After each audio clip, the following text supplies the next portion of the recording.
Hi, and welcome to AI in the Classroom and CS4NE. And we are doing another crossover show. Why? Because we liked it so much, we thought we should do this again. Definitely. So here we are doing this again. And today we're talking about AI-generated video for instructional purposes, especially as part of student projects. Absolutely. Yes. So walk us through it. Yes. So I did not do a good job with my prompt, as you'll see when you see the videos. But the prompt that I gave in this example was HeyGen, was just one that had a few free videos that you can create. So the prompt is a news reporter reporting from the front lines where George Washington is speaking with the troops during the Revolutionary War. So we're going to take a look at this. It's not very good. Just a disclaimer. This is Sarah Jenkins reporting live from the front lines of the American Revolutionary War. General George Washington is addressing his weary troops, rallying them with words of liberty and resolve against the British forces. A pivotal moment in history unfolding right here. Stay tuned for more. So it was very short. It was very short. And not very specific. Correct. I did a bad job with the prompt, though. So, and that's a great thing to do because you can actually talk to kids about prompting. I do that with my undergraduates. They do a more general prompt and then we stop, we talk about it, and it's like, why didn't you get what you wanted?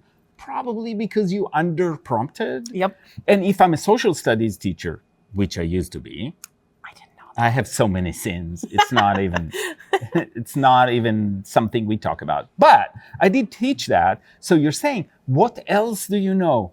Give me. So you enrich the prompt by using their historical knowledge, maybe even feeding a document that was written by Washington or written by somebody who was there, because we have all of these letters that were sent home. So you can have that perspective inserted there.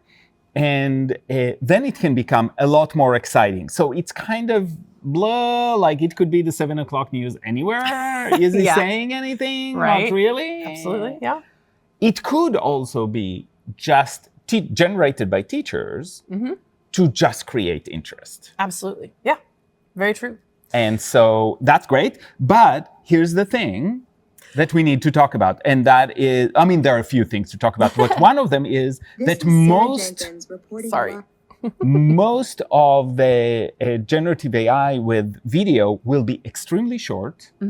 So you cannot create a 20-minute show. Nope. You can create it and then add segments, so you need to edit it together, but it'll create 8, 10, 12 seconds long videos. That's the first thing.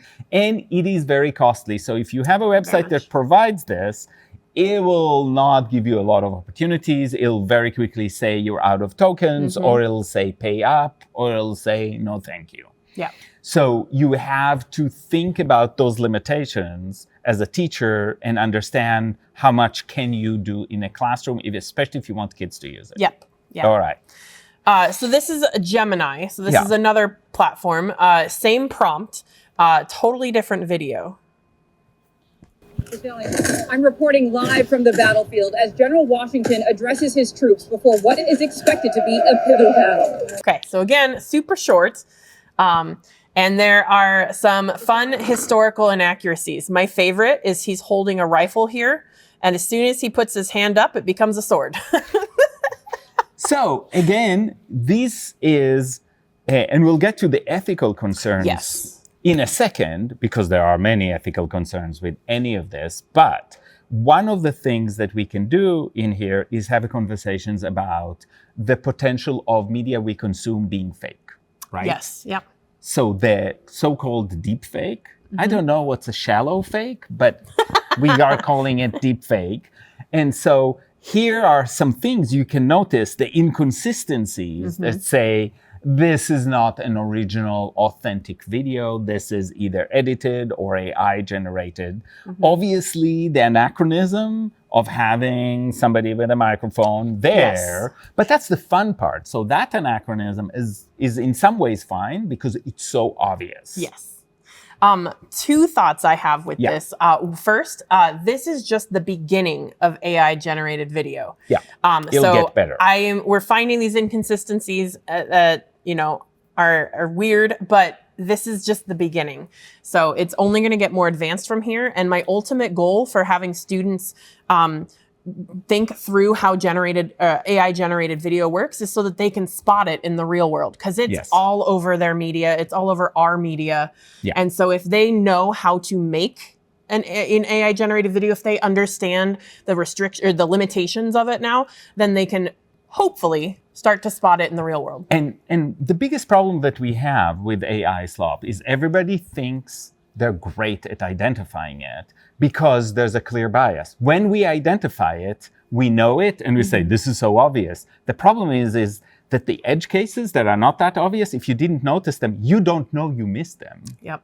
So that exploration and that critical thinking about the media we consume is a nice bonus to something that can also spark a really good debate and questions about history in this case and all of that. General Washington, is obviously a character. Yes. In some ways, and a myth that has existed for a long time. And this is another retelling of that, but we need to ask questions. And then we can take these questions that we ask about the video and say, when we read a historical document, it's also doctored.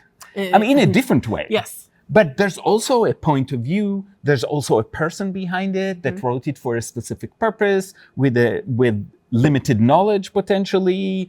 And he didn't write it when Washington was speaking. Maybe wrote it 10 years, maybe 50 years, maybe 100 years after. That's obviously also doctored in some ways. Yeah. So there's a great opportunity to have a discussion. But we did want to talk about the ethical concerns. We did.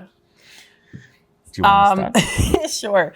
So one thing that you can so we're talking about historical inaccuracies that are obvious, but less obvious would be like more cultural inaccuracies. So for example, as we're thinking about this, seeing an African-American newscaster on the background of the revolution that put slavery as an accepted practice in the Constitution is a really interesting juxtaposition. And it's a great point to have a discussion. You do not want to leave it there. So you have to start thinking about what is happening when you're making these implications, what is happening in the minds of students, what kind of critical conversations can we have about this? Yeah. So, because some of your students are going to bring this up. Yes. It's going to hit them in a different way.